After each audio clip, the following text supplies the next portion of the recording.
Setelah Polda Metro Jaya menarik kasus dugaan penghasutan atas tudingan tudingan ijazah palsu Jokowi dengan terlapor Roy Suryo CS, hingga kini Polda belum menaikkan kasus ini ke tingkat penyidikan.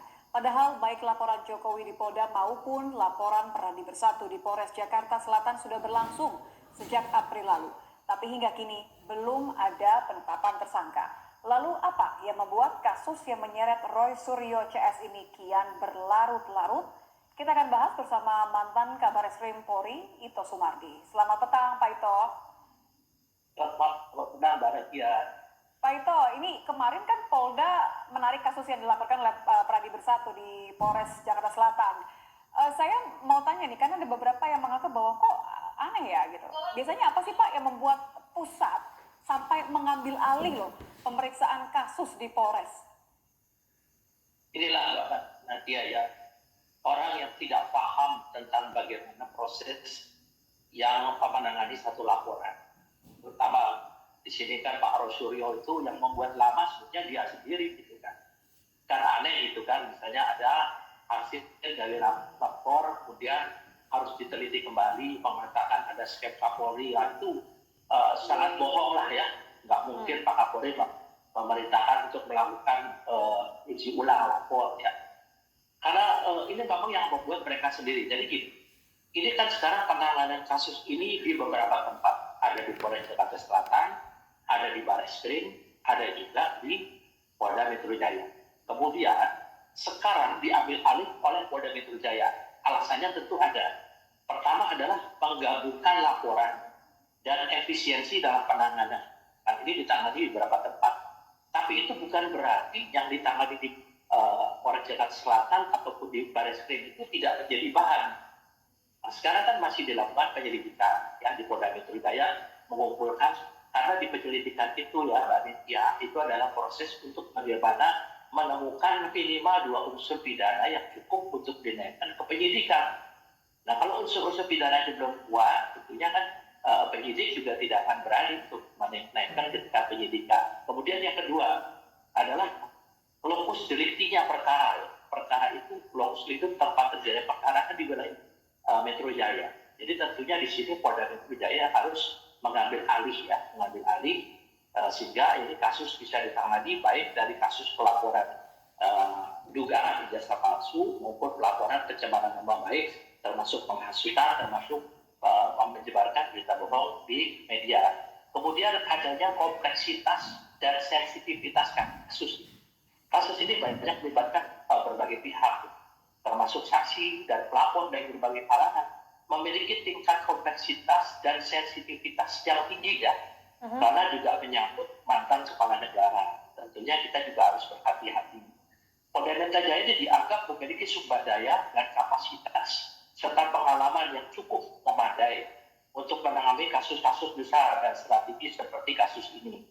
Kemudian juga ada koordinasi dengan hasil penyelidikan Barreskrim. Memang hasil daripada lapor itu belum menjadi alat bukti. Yang akan diselidiki dulu kan di sana masalah autentifikasi dan penyamahan ya. Yang ini. Kemudian Barreskrim juga kan setelah melakukan penyelidikan, nah tentunya hasil penyelidikan Barreskrim ini akan disampaikan ke Polda Metro Jaya. Kemudian dengan demikian untuk masalah pengambilan kasus ini oleh Polda Metro Jaya didasari kepada pertimbangan efisiensi, lokus delikti, kompleksitas kasus, serta kebutuhan akan koordinasi dengan hasil penyelidikan Barreskrim. Yang mengatakan membuat lama itu kan mereka sekarang mau bikin lagi satu cerita dikaitkan dengan masalah sertifikat dan lain sebagainya. Saya sendiri kadang-kadang nggak ngerti gitu ya Pak ya. Orang-orang ini kan tidak paham dan belum pernah jadi penyidik, tapi merasa seperti lebih pintar dari penyidik. Apalagi seperti ya katakanlah dari kelompoknya Roy Suryo ini. Jadi sangat maaf saya potong Pak Ito. Jadi karena sangat kompleks dan melibatkan seseorang yang sangat tadi ya tingkat sensitivitasnya sebagai mantan presiden begitu. Kenapa terus kesan seperti sulit pembuktian bahwa belum ada penetapan tersangka? Ya sekarang bagaimana menetapkan tersangka kalau prosesnya ini masih dalam penyelidikan? Jadi dalam satu proses penanganan perkara sesuai dengan Kapolri itu mengatakan bahwa dalam penyelidikan itu pihak polisi harus mencari dua unsur pidana yang minimal ya, dua unsur pidana yang terkait dengan dugaan daripada kasus yang dilaporkan. Nah, jadi di sini nanti sekarang saya yakin teman-teman itu sudah memiliki calon tersangka. Nah, kita tentunya mengabaikan dulu. Ada lagi laporan tentang skripsi, ada lagi laporan tentang kuliah kerja nyata, itu tentu kita abaikan. Termasuk perkara pencemaran nama baik dan dugaan penghasutan, Pak. Apa yang kemudian Anda lihat ini lebih sulit dalam pembuktian dua perkara tadi, pencemaran nama baik dan dugaan penghasutan? Ya, bagaimana kita mengusut pencemaran nama baik dan fitnah kalau tidak ada alat bukti yang memenuhi unsur itu kan, Pak?